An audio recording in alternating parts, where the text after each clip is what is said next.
on this edition of NewsTeam Boulder for Thursday, April 8th, 2021. More police presence on the University Hill. Winter snowmelt threatens our water resources.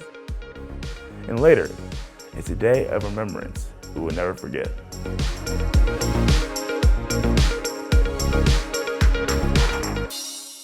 Welcome to NewsTeam Boulder. I'm Evan Betty. CU Police and Boulder Police are working together to increase patrols on University Hill. This after last month's riots sparked concerns about unsafe gatherings, trash, and noise. This week, CU ramps up efforts to improve these quality of life issues. The riot left many CU administrators and students upset over what's been described as unneighborly behaviors which don't align with what it means to be a buff. To improve the situation, the police will work with CU's Office of Student Conduct and Conflict Resolution when they find any probable public health order violations or other illegal activity. New guidelines will help enforce noise and trash ordinances and a crackdown on fireworks which are illegal in Boulder. People who live up there year round, who have permanent homes, and people who are college students who are not participating in these parties have the right also to not be affected by the loud noise and the trash. These efforts will continue for the rest of the semester in an attempt to help limit noise, large gatherings, trash, and other illegal behavior. Students are being advised that they should know and follow city ordinances if they want to avoid violations. Under public health guidelines, wear masks at all times, practice social distancing, and avoid large gatherings. Students hosting large parties will be referred to the Office of Student Conduct. Noise ordinance violations will result in expensive fines, so monitor your music levels, especially after 11 p.m. Sparklers, snaps, snakes, bottle rockets, Roman candles, and smoke bombs are all illegal within Boulder. You can't use or possess any fireworks. Pick up the trash, especially to avoid attracting wildlife. Secure the trash in bear-proof containers, and when it snows, you need to remove it from the sidewalks within 24 hours. Check with your landlord to find out who is responsible for snow removal. The COVID variant is officially here.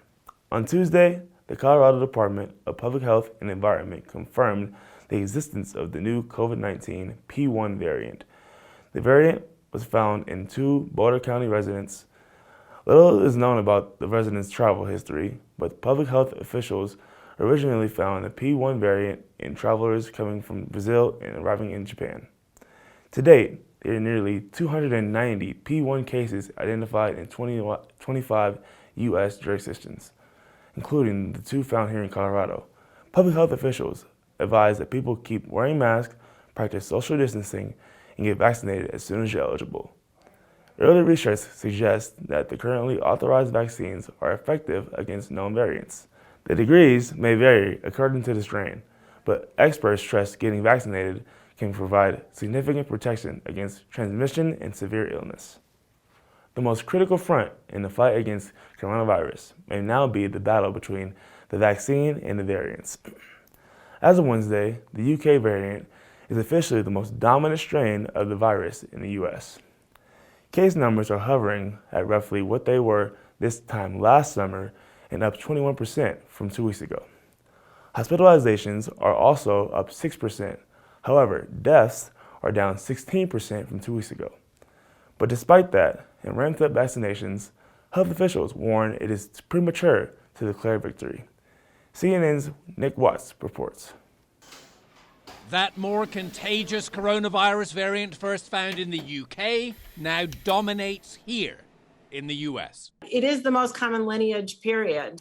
And it's fueled an upswing of new cases and hospital admissions. Just 5 states account for 43% of all new cases this past week. But the nation's daily death toll still falling. Why? The CDC says that's down to vaccinations, particularly among the elderly. Last night, a bold prediction from the White House on the vax front. By the weekend, half the adults in the country will have had their first shot. Over-optimistic? This morning, confirmation. Yeah, it was. Sometime likely this month, over the next couple of weeks, we're going to get to about half. CNN analysis shows some states like New York might vaccinate all willing adults by mid-June. Some other states, like Georgia, might be the end of the year. The president remains cautious. We aren't at the finish line. So where is that finish line? We'll know it when we see it. It'll be obvious as the numbers come down rather dramatically. It's on the way. Hang in there. I will be going to karaoke as often and as much as I can. This 95-year-old veteran COVID survivor, Bon Jovi fan, is ready. What's that one about the cowboy and a motorcycle? Wanted dead or alive, yeah. As of Wednesday afternoon, according to the CDC, 19% of Americans have been fully vaccinated. Dr. Anthony Fauci is warning the U.S. is at risk of another COVID spike. The way we're looking at it now, it's almost a race between getting people vaccinating and this surge that seems to want to increase and do what's going on, for example, in Europe, where they're having some surges now that are really quite alarming. In Colorado, vaccinations are expected to be open to all adults by April 19th. Dr. Fauci is urging everyone to get vaccinated and continue wearing masks and practice social distancing a little longer. The COVID-19 vaccine is finally here to save the day. The vaccine is now available to anybody over the age of 16, and tons of people are getting vaccinated. There is some fear about the side effects of the vaccine. 4 things to know about COVID-19 side effects. Number 1, side effects are usually mild. Most people don't experience side effects, but if you do, it's normal. Number 2, side effects are usually temporary. While the vaccine may cause initial discomfort, it is all worth the while. Number 3, allergic reactions are pretty rare. Experiencing severe allergic reactions is rare. Providers say that you must wait 15 and 30 minutes after receiving the vaccine to watch for allergic reaction. Number 4, and probably the most important, the vaccine cannot infect you with COVID-19. While some side effects are similar, it is important to know that the vaccines do not contain live virus. Some side effects include headache, muscle pain, tiredness, fever, and nausea, along with chills and pain at the site of the injection. The vaccine is just a step closer to getting back to normal life. Continue to social distance and wear a mask if you're around people in public. Coming up, the melting of the winter snow raises concerns about water and vegetation.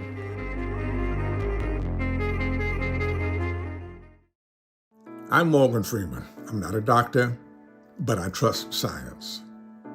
And I'm told that for some reason people trust me. So here I am to say, I trust science and I got the vaccine. If you trust me, you'll get the vaccine. In math, it's called the distributive property. In people, it's called taking care of one another. Get the vaccine.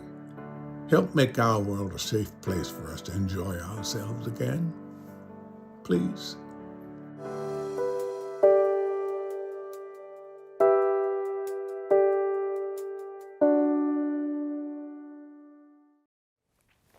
The record-breaking hot days here in Boulder have been great, but this snowpack is melting even during the winter.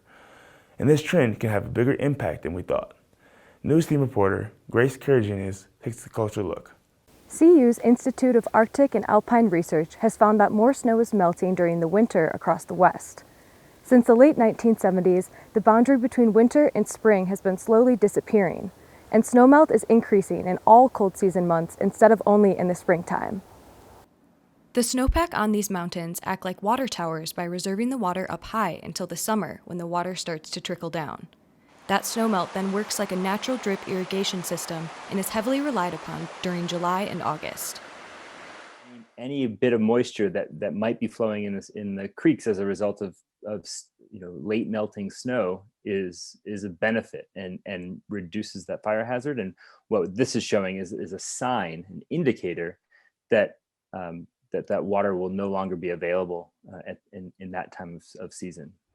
The warm weather we've had this winter melts the snowpack faster and poses a big concern for drought and fire danger. With snow being the primary source of water in western North America, this shift in water delivery timing leads to dry vegetation in the summer that can result in more fires. For now, researchers will continue to track snowmelt and keep an eye on dry, flammable vegetation like this in order to understand potential climate change impacts on our resources. Coming after the break, we'll take a look at the weather for today and this weekend. And later, it's a day of remembrance.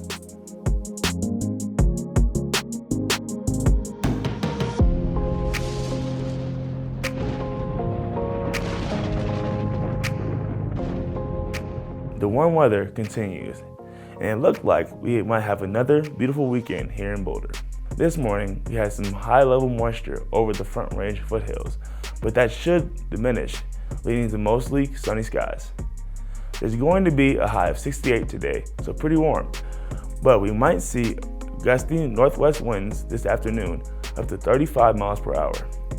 Later tonight, it'll be a low of 40 degrees with clear skies. Looking over the next couple of days, a fast-moving trough or an area of low atmospheric pressure will move across the area on Friday, so we might see some snow in the mountains as a result. Later that day, as moisture decreases, that snow should decrease, and we're looking at a high of 55 degrees with a low of 33 degrees. It looks like another beautiful weekend with temperatures reaching up to 68 on Saturday. Mostly sunny skies that day, and later that night, a low of 42 degrees. Then on Sunday, we'll see it drop back down to 58 as a high with a few showers later in the day and cloudy skies. Chance of rain is 30% with a low of 29 at night. Finally on Monday, it'll be partly cloudy with a high of 52 degrees and a low of 32 degrees that night. Stay safe everyone and continue to enjoy this warm weather. Coming up, it's a day of remembrance we will never forget.